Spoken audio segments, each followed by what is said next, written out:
Let me show you my countryside through these old headlights. We can take this road as far as you want to go. I'll show you how a country mile can take us all night. Feeling higher than a bull's tail up an old dirt road. I ain't gonna run or hide. We can let the fire burn wild. That's just my countryside.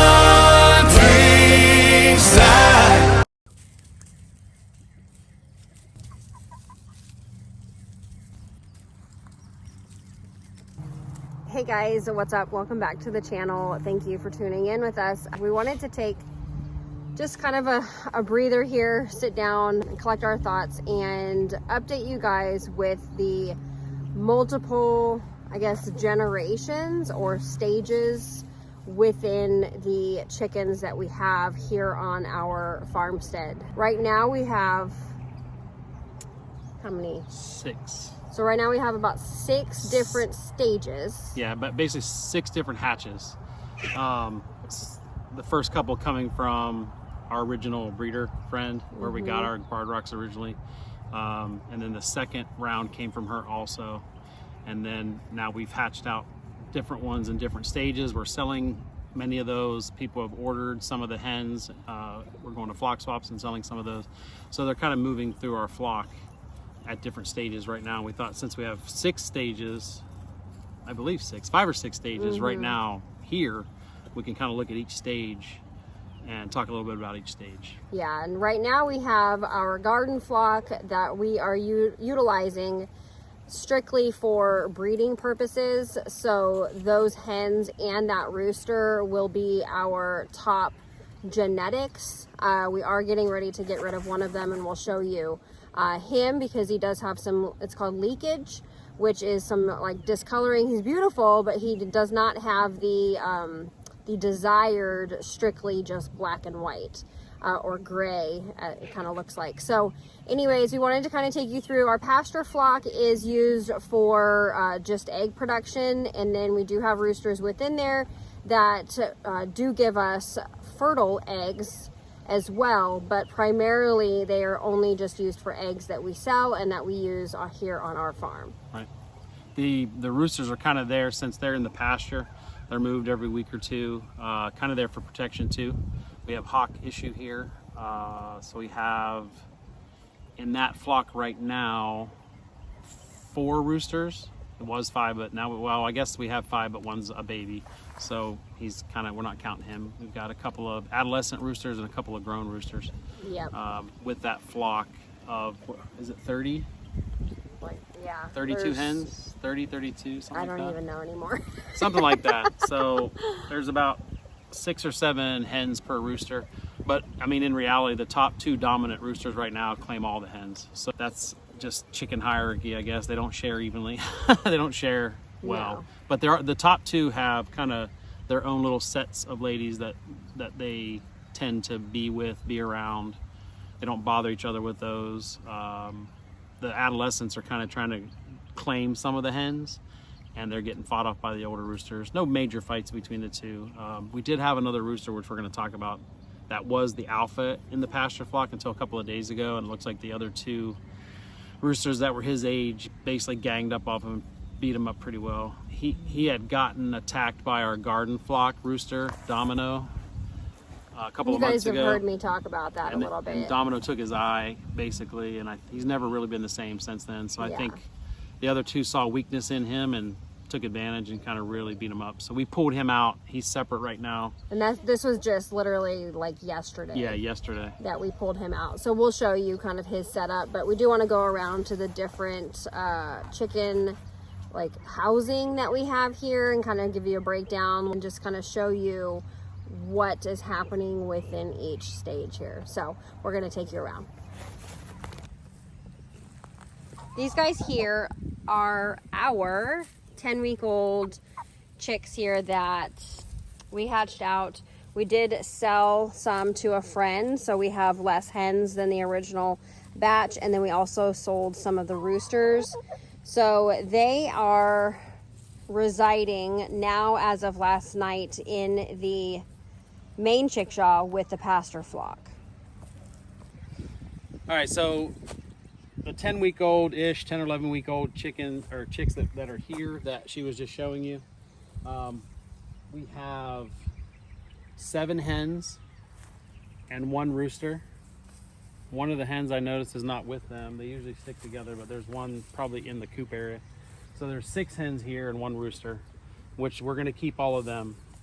He'll be the next rooster coming up through as we add more and more hens, so there's not too many hens to rooster ratio. This batch is the batch that we sold a handful of hens. We sold 3 of the roosters like Lorena mentioned, and then we also had a scissor beak in this group that didn't start out bad, but within a week it was so bad that she couldn't eat, so we had to call her. So she got to the point where she couldn't eat or drink.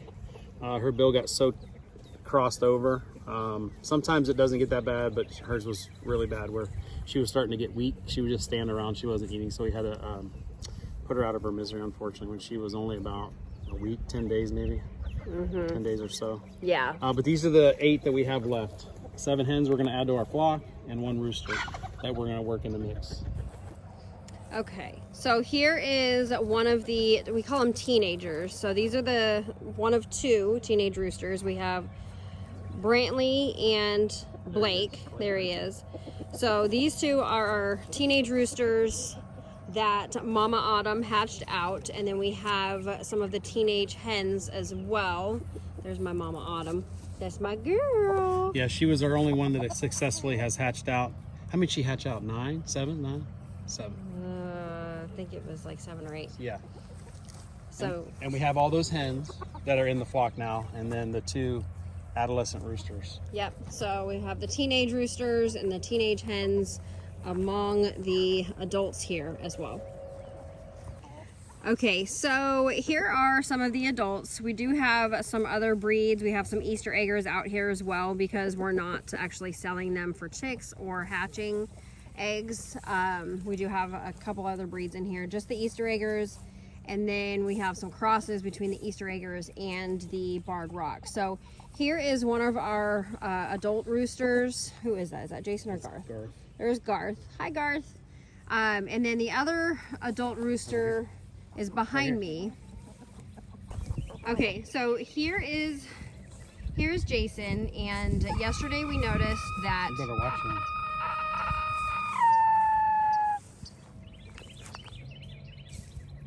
what are you squawking at?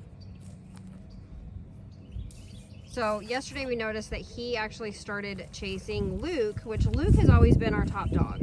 And for him to now be chasing Luke was totally bizarre. I don't know if he noticed like Luke's eye is, you know, basically poked out and he's blind, or what happened, but we noticed that they had gotten in a fight. Our sons mentioned that So they mentioned that he and Luke were going after each other and doing the whole like cackle, feathers up, going at each other, attacking each other. And we noticed that Luke's beak was cracked, the top part of his beak. So anyways, the rest of the entire day, it had just been like, just a free-for-all out here with the 2 lower roosters chasing Luke. He was literally scared to death. We didn't know what happened, like what was happening. Why is he all of a sudden just acting scared? Is he sick? But I think the other 2 just got tired of Luke not sharing the hens, and they got their chance to go after him, and they're not letting up. So anyways, because of Luke's beak, and because we don't want him getting completely demolished, we actually took him out, and he is in our grow out brooder that's within the garden flock area right now. This is the pasture flock, and this is typically where we would put an extra brooder for the grow out teenage juvenile hens and roos that are getting ready to be transitioned into this main coop here. So we're gonna go ahead and take you over where Luke is, just to kind of show you what our grow out brooder looks like, and to give you kind of a little bit of a visual on what's happening with his beak. Maybe you guys have had any experience with the beak issue. We have not come across that yet. So I'm a little bit nervous, to be honest, on what his outlook looks like for the future here on our farm. We do need our roosters to be there for protection and to be there to breed the hens. We are not necessarily a pet petting zoo type thing. So the animals on our farm do need to fulfill their purpose, and if they're not able to do that, then we have to make some tough decisions, because I'm not just gonna feed a mouth that is not producing some sort of function or performing a function here on our farm. Hey girl. She spent the last night with her and another hen with Luke, so he'd have somebody with him. She don't mess around. She don't mess around with the teenagers. Teenagers come with her, they're pretty much scared of her. She's one of the top. Do you think she's one of the top? Yeah. She's one of the top hens in the pecking order. She was with Luke. Yeah, but now Luke's not in charge, so we'll see how this goes. Okay, so here is our grow out brooder. We have a tarp on there for some shade and some rain protection. When it was really cold, we had it kind of almost going all the way around. Hey, buddy. Okay, so here's Luke, and as you can see, the tip of his beak is dark. He is blind in one eye because of the fight that he got in with our garden flock rooster, Domino. So this is kind of where he's staying right now while he recovers and while he kind of gets his pride and ego back in tact. After the rough day that he had the last 2 days. So we did have 2 hens in here with him. You saw Autumn that we just, or not Autumn, Sky that we just put out. We did let Autumn go earlier today as well, just to kind of free range. Here's a nesting box, and then we've got water and food in here for him. He has absolutely no desire to come out right now, so he's just kind of tucked back and hanging out. Or maybe not. So he does have a scratch on his foot where it's scabbed up, and his beak is messed up. So he will be in here for probably the next, few days, several days? Well, in this spot for 24 hours. Yeah. If all goes as planned, he will be in the garden flock where you can see here. Domino's been in that flock for about 1.5 years. He's the one that took Luke's eye, and he actually knocked down a fence to get to Luke to fight him. So he's gotten aggressive with Lorena. He's gotten aggressive with our farm sitter, with the boys. They've been using for about 6 months a net that they carried. I caught him with the net a couple times, held him down, pinned him down. So he hates the net. So when he sees the net, he goes the other way. So it's an effective deterrent. He's never challenged it. So when the boys clean the pen, when the boys collect the eggs or whatever they're doing in there, getting food, water, one of them holds the net and he just stays as far away as he can get. So, but it is something that we really want him to free range with his ladies when the other ones are in their fence, and we can't do that because he's too aggressive. He'll go over to that fence, he'll jump over the fence, he'll try to go through the fence. So we're gonna take him to a chicken swap or a flock swap tomorrow. Hopefully he sells and someone wants him. And then Luke is gonna go with this brooder and a few hens inside the garden flock area, but he'll stay in this pen for a few days to let them kind of acclimate. And the goal is for Luke to take over that flock. He's a very good rooster. Very good. He got a rough road with those 2 guys yesterday, and I think originally from Domino. But in this flock, he has no competition, no other roosters.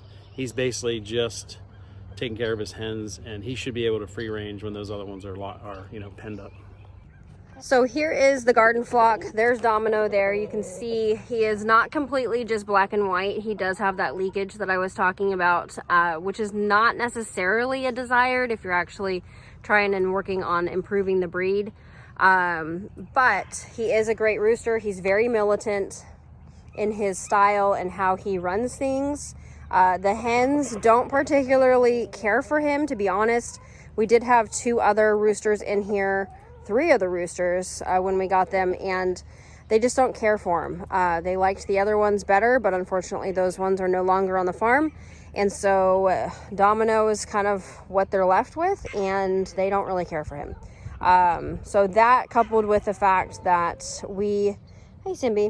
the fact that we don't want to have to watch the kids' backs every time around him just kind of puts him out to where he's not something that we want to continue as far as breeding stock and as far as workability within the farm.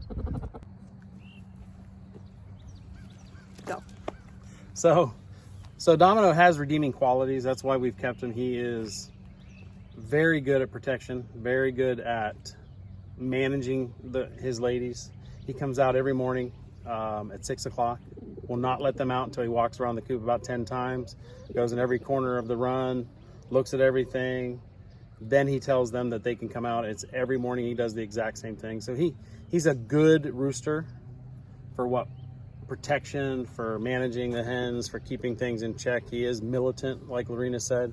But we just want somebody who's easy to be around the kids. We need somebody who's nicer around the kids when they're free range, because we really want them free ranging every day. Yeah, I mean, we want a rooster that's going to protect when the situation warrants that protection, but we don't want a rooster that we have to feel like completely on guard every single time that we're around. And with the other roosters that we have out in the pasture flock, we had Luke included. So we had 3 adult roosters, and we have the 2 juvenile roosters, and then we have the 1 that's like preteen. And none of them we've ever had to watch our backs with. There is one, Jason, that's kind of like, you get a little bit uncomfortable sometimes. But overall, we have never had an issue. And with Domino, it's just been one thing after the next, to where he's just proven that he is very unpredictable, and we don't want to mess with that on our farm, especially with kids. Which is why we're going to kind of try to move on from him, have Jason step in. Hopefully that works. You know how they say about plans. Hopefully that plan works. His beak heals and he can take over this flock. So that's our garden flock. We have the 8 hens with him. They say that you should have 6 hens per rooster as far as the fertility, and then you should have at least between 6 and 8 for protection. So we have that maintained. That's why we're introducing new roosters, and we'll keep the best of the hatches that we have as they continue, and as we continue to add more hens to our flock. Good boy, Simbi. Oh, you're such a good boy. You're such a good boy. Okay, so now we're going to take you guys over to... Hi, Nala. We're going to take you guys over to the... What do you call them? Junior hires? Junior high, I guess. Like upper elementary level. How many do we have out here? 7? 7. So we have 7 out here. And this was from a hatch that we did for us and for a friend. But was it for... Yeah. So we did it for a friend, and then we tossed in a Buffy because we wanted to kind of see what that would look like as kind of an oddball within that hatch. And we got some kind of interesting color. We still can't tell if it's a hen or a rooster, so you guys tell us in the comments what you think that this one is. Barred rocks are usually pretty easy to tell, but this one kind of has me thinking. So the easy barred rocks right here is 1 rooster, 2 rooster, 3 rooster. So like a lighter gray. Yeah, very straightforward, easy to tell. That's a hen behind them. And then we have over here an all black hen on top of the water. And then that's a hen next to her. Now this white one is a mix, we believe, between a Buff Orpington and a barred rock. And we're not sure. We're not sure if that's a boy or that's a girl yet. It's hard to it's not as easy as the buffs, or I'm sorry, the barred rocks are to tell. So we're not sure about this guy. He or she, the white one here, is the biggest of the bunch. She's probably a good head taller than the roosters.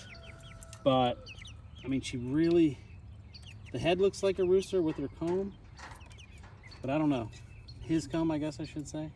She or he is really pretty marking, so we want to keep him or her, I don't know what to say, either way, because she's just such a pretty bird, but we're kind of hoping it's a hen more than a rooster. And this is the brooder that Troy and G, our third son, just made in the building. I don't know if you guys saw the short that I did of that, but anyways, we did this plastic on the upper part of it, and then we created an opening in the middle to where we can just lift that flap up. So this comes up. This is shade protection for them as the sun is beating down. It has a clasp here, we can lock it so nobody can get in, and the shade protection gives them extra protection too. Okay, so now I'm gonna go inside and show you guys the baby chicks that we have. I'll show you the brooder that we have these guys in typically until they're gonna be out with the main pasture flock, but we let them out during the day when we're gonna be around. That obviously is not gonna be predator proof, but with all the commotion here on the farm and just kind of us coming and going and doing projects and all that, we let them out when we are home. So typically they're gonna be in the garage, and we have a brooder set up in there for them.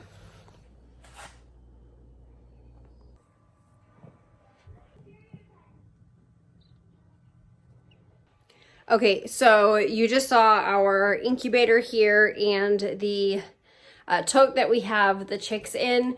We will keep the chicks within this tote for the first, I would say, week. And then at that point, they kind of begin to stink just a little bit too much for our bedroom here. And so then we will end up moving them out to that brooder. But we do need to get to those chickens that are the like middle schoolers. We need to get them transitioned from the garage to that main pasture flock. So what we will do is that we will move that brooder that you saw them in outside. We will move that whole entire thing out to the pasture flock so that they can kind of see each other through that fencing. And then eventually we will introduce them probably about after a week or two when they're a little bit bigger, able to kind of defend themselves a little bit more. We'll move them into that main coop. So then that allows us to move these guys out into that garage brooder. And then once they get to be fully feathered, then they'll be able to spend more time outside and be outside permanently. We do want to make sure that they're fully feathered before they go out. So anyways, that is our multi-generational chickens that we have here on Aruka Fortified Farmstead. Thank you for tuning in to another video. We appreciate you being here, each and every one of you. We pray that you have a blessed day.